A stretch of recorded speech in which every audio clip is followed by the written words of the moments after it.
Exodus chapter 1.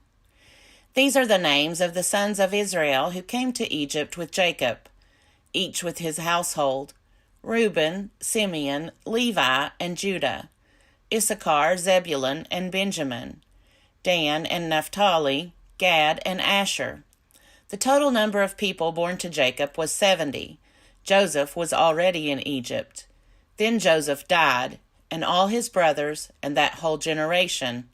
But the Israelites were fruitful and prolific. They multiplied and grew exceedingly strong, so that the land was filled with them. Now a new king arose over Egypt, who did not know Joseph. He said to his people, "Look, the Israelite people are more numerous and more powerful than we. Come, let us deal shrewdly with them, or they will increase, and, in the event of war, join our enemies and fight against us, and escape from the land." Therefore they set taskmasters over them to oppress them with forced labor. They built supply cities, Pithom and Ramses, for Pharaoh. But the more they were oppressed, the more they multiplied and spread, so that the Egyptians came to dread the Israelites. The Egyptians became ruthless in imposing tasks on the Israelites, and made their lives bitter with hard service in mortar and brick, and in every kind of field labor. They were ruthless in all the tasks that they imposed on them. The king of Egypt said to the Hebrew midwives, one of whom was named Shiphrah, and the other Puah, "When you act as midwives to the Hebrew women, and see them on the birth stool, if it is a boy, kill him, but if it is a girl, she shall live." But the midwives feared God. They did not do as the king of Egypt commanded them, but they let the boys live. So the king of Egypt summoned the midwives and said to them, "Why have you done this, and allowed the boys to live?" The midwives said to Pharaoh, "Because the Hebrew women are not like the Egyptian women, for they are vigorous and give birth before the midwife comes to them." So God dealt well with the midwives, and the people multiplied and became very strong. And because the midwives feared God, he gave them families. Then Pharaoh commanded all his people, "Every boy that is born to the Hebrews you shall throw into the Nile, but you shall let every girl live." Exodus chapter 2. Now a man from the house of Levi went and married a Levite woman. The woman conceived and bore a son, and when she saw that he was a fine baby, she hid him 3 months. When she could hide him no longer, she got a papyrus basket for him, and plastered it with bitumen and pitch. She put the child in it and placed it among the reeds on the bank of the river. His sister stood at a distance to see what would happen to him. The daughter of Pharaoh came down to bathe at the river, while her attendants walked beside the river. She saw the basket among the reeds and sent her maid to bring it. When she opened it, she saw the child. He was crying, and she took pity on him. "This must be one of the Hebrews' children," she said. Then his sister said to Pharaoh's daughter, "Shall I go and get you a nurse from the Hebrew women to nurse the child for you?" Pharaoh's daughter said to her, "Yes." So the girl went and called the child's mother. Pharaoh's daughter said to her, "Take this child and nurse it for me, and I will give you your wages." So the woman took the child and nursed it. When the child grew up, she brought him to Pharaoh's daughter, and she took him as her son. She named him Moses, because, she said, "I drew him out of the water." One day, after Moses had grown up, he went out to his people and saw their forced labor. He saw an Egyptian beating a Hebrew, one of his kinsfolk. He looked this way and that, and seeing no one, he killed the Egyptian and hid him in the sand. When he went out the next day, he saw 2 Hebrews fighting, and he said to the one who was in the wrong, "Why do you strike your fellow Hebrew?" He answered, "Who made you a ruler and judge over us? Do you mean to kill me as you killed the Egyptian?" Then Moses was afraid and thought, "Surely the thing is known." When Pharaoh heard of it, he sought to kill Moses. But Moses fled from Pharaoh. He settled in the land of Midian and sat down by a well. The priest of Midian had 7 daughters. They came to draw water and filled the troughs to water their father's flock. But some shepherds came and drove them away. Moses got up and came to their defense and watered their flock. When they returned to their father Reuel, he said, "How is it that you have come back so soon today?" They said, "An Egyptian helped us against the shepherds. He even drew water for us and watered the flock." He said to his daughters, "Where is he? Why did you leave the man? Invite him to break bread." Moses agreed to stay with the man, and he gave Moses his daughter Zipporah in marriage. She bore a son, and he named him Gershom, for he said, "I have been an alien residing in a foreign land." After a long time, the king of Egypt died. The Israelites groaned under their slavery and cried out. Out of the slavery, their cry for help rose up to God. God heard their groaning, and God remembered his covenant with Abraham, Isaac, and Jacob. God looked upon the Israelites, and God took notice of them. Exodus chapter 3. Moses was keeping the flock of his father-in-law Jethro, the priest of Midian. He led his flock beyond the wilderness and came to Horeb, the mountain of God. There the angel of the Lord appeared to him in a flame of fire out of a bush. He looked, and the bush was blazing, yet it was not consumed. Then Moses said, "I must turn aside and look at this great sight, and see why the bush is not burned up." When the Lord saw that he had turned aside to see, God called to him out of the bush, "Moses, Moses!" And he said, "Here I am." Then he said, "Come no closer. Remove the sandals from your feet, for the place on which you are standing is holy ground."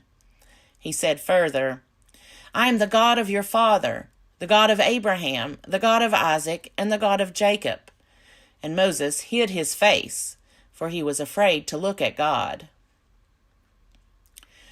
Then the Lord said, "I have observed the misery of my people who are in Egypt. I have heard their cry on account of their taskmasters. Indeed, I know their sufferings, and I have come down to deliver them from the Egyptians, and to bring them up out of that land to a good and broad land, a land flowing with milk and honey, to the country of the Canaanites, the Hittites, the Amorites, the Perizzites, the Hivites, and the Jebusites. The cry of the Israelites has now come to me. I have also seen how the Egyptians oppress them. So come, I will send you to Pharaoh to bring my people, the Israelites, out of Egypt." But Moses said to God, "Who am I that I should go to Pharaoh and bring the Israelites out of Egypt?" He said, "I will be with you, and this shall be the sign for you that it is I who sent you. When you have brought the people out of Egypt, you shall worship God on this mountain." But Moses said to God, "If I come to the Israelites and say to them, 'The God of your ancestors has sent me to you,' and they ask me, 'What is his name?' what shall I say to them?" God said to Moses, "I am who I am." He said further, "Thus you shall say to the Israelites, 'I am has sent me to you.'" God also said to Moses, "Thus you shall say to the Israelites, 'The Lord, the God of your ancestors, the God of Abraham, the God of Isaac, and the God of Jacob, has sent me to you. This is my name forever, and this my title for all generations.' Go and assemble the elders of Israel and say to them, 'The Lord, the God of your ancestors, the God of Abraham, of Isaac, and of Jacob, has appeared to me, saying, I have given heed to you and to what has been done to you in Egypt. I declare that I will bring you up out of the misery of Egypt, to the land of the Canaanites, the Hittites, the Amorites, the Perizzites, the Hivites, and the Jebusites, a land flowing with milk and honey. They will listen to your voice, and you and the elders of Israel shall go to the king of Egypt and say to him, The Lord, the God of the Hebrews, has met with us. Let us now go a 3 days' journey into the wilderness, so that we may sacrifice to the Lord our God. I know, however, that the king of Egypt will not let you go unless compelled by a mighty hand. So I will stretch out my hand and strike Egypt with all my wonders that I will perform in it. After that he will let you go. I will bring this people into such favor with the Egyptians that when you go, you will not go empty-handed. Each woman shall ask her neighbor and any woman living in the neighbor's house for jewelry, of silver and of gold, and clothing, and you shall put them on your sons and on your daughters, and so you shall plunder the Egyptians. Exodus chapter 4. Then Moses answered, But suppose they do not believe me or listen to me, but say, The Lord did not appear to you. The Lord said to him, What is that in your hand? He said, A staff.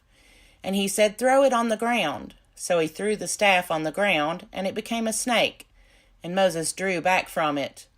Then the Lord said to Moses, Reach out your hand and seize it by the tail.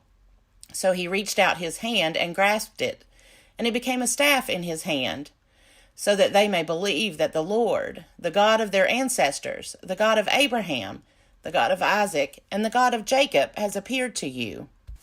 Again the Lord said to him, Put your hand inside your cloak. He put his hand into his cloak, and when he took it out, his hand was leprous, as white as snow. Then God said, Put your hand back into your cloak. So he put his hand back into his cloak, and when he took it out, it was restored like the rest of his body. If they will not believe you or heed the first sign, they may believe the second sign. If they will not believe even these 2 signs or heed you, you shall take some water from the Nile and pour it on the dry ground, and the water that you shall take from the Nile will become blood on the dry ground. But Moses said to the Lord, O my Lord, I have never been eloquent, neither in the past nor even now that you have spoken to your servant, but I am slow of speech and slow of tongue. Then the Lord said to him, Who gives speech to mortals? Who makes them mute or deaf, seeing or blind? Is it not I, the Lord? Now go, and I will be with your mouth and teach you what you are to speak. But he said, O my Lord, please send someone else. Then the anger of the Lord was kindled against Moses, and he said, What of your brother Aaron the Levite? I know that he can speak fluently. Even now he is coming out to meet you, and when he sees you, his heart will be glad. You shall speak to him and put the words in his mouth, and I will be with your mouth and with his mouth, and will teach you what you shall do. He indeed shall speak for you to the people. He shall serve as a mouth for you, and you shall serve as God for him. Take in your hand this staff, with which you shall perform the signs. Moses went back to his father-in-law Jethro and said to him, Please let me go back to my kindred in Egypt and see whether they are still living. And Jethro said to Moses, Go in peace. The Lord said to Moses in Midian, Go back to Egypt, for all those who were seeking your life are dead. So Moses took his wife and his sons, put them on a donkey, and went back to the land of Egypt. And Moses carried the staff of God in his hand. And the Lord said to Moses, When you go back to Egypt, see that you perform before Pharaoh all the wonders that I have put in your power. But I will harden his heart, so that he will not let the people go. Then you shall say to Pharaoh, Thus says the Lord, Israel is my firstborn son. I said to you, Let my son go, that he may worship me. But you refused to let him go. Now I will kill your firstborn son. On the way, at a place where they spent the night, the Lord met him and tried to kill him. But Zipporah took a flint and cut off her son's foreskin and touched Moses' feet with it, and said, Truly you are a bridegroom of blood to me. So he let him alone. It was then she said, A bridegroom of blood by circumcision. The Lord said to Aaron, Go into the wilderness to meet Moses. So he went, and he met him at the mountain of God and kissed him. Moses told Aaron all the words of the Lord with which he had sent him, and all the signs with which he had charged him. Then Moses and Aaron went and assembled all the elders of the Israelites. Aaron spoke all the words that the Lord had spoken to Moses, and performed the signs in the sight of the people. The people believed, and when they heard that the Lord had given heed to the Israelites and that he had seen their misery, they bowed down and worshipped.